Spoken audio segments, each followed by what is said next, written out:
beloved,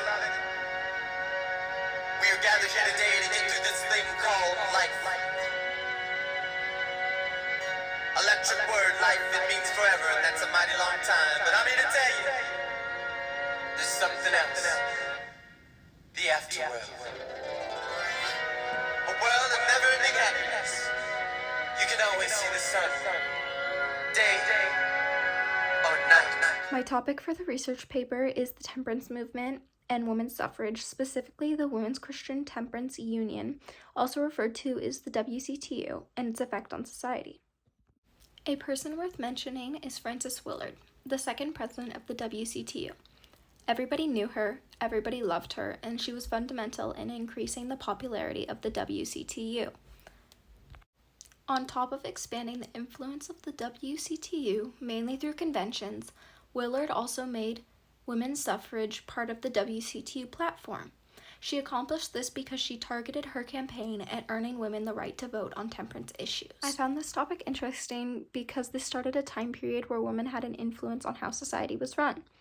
The WCTU caught my interest with the list of reform goals such as better education, equal rights, temperance, and more, which is why I decided to center my paper around the WCTU specifically. And now with an intermission from Lucky, we're going to go see my mom who took a push in the 80s at Chaminade and see what she remembers from the temperance movement and the women's suffrage movement.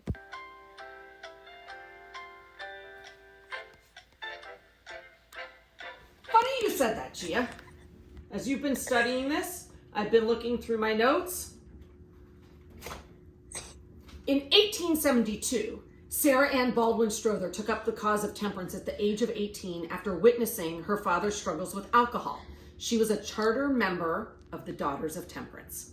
In 1873, 100 women filed out 2 by 2 from the Fredonia Baptist Church and marched towards a saloon. Them and dozens of other women repeated their pleas over the next several days, confronting many owners of establishments that sold alcohol.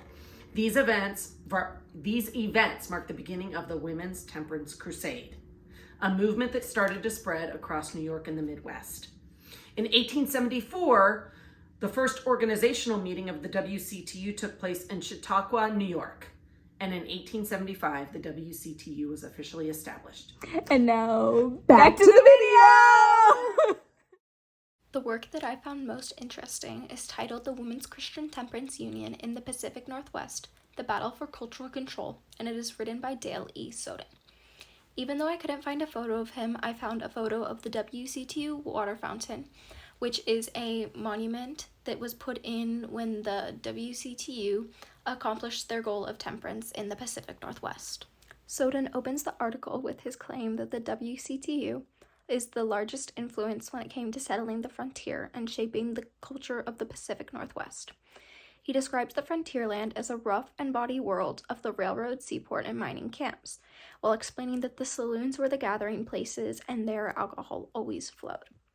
Then, Soden highlights the changes the WCTU participated in, such as bettering education, raising money for churches, helping those in jails, creating libraries and coffee houses, improving conditions for working women, prioritizing public health, and banning alcohol. In conclusion, Soden summed up how the WCTU changed the culture politically and socially in the Pacific Northwest from a male-dominated saloon world to a reformed community with greater values. Thank you all so much for watching, and I hope you learned a little bit about the Women's Christian Temperance Union.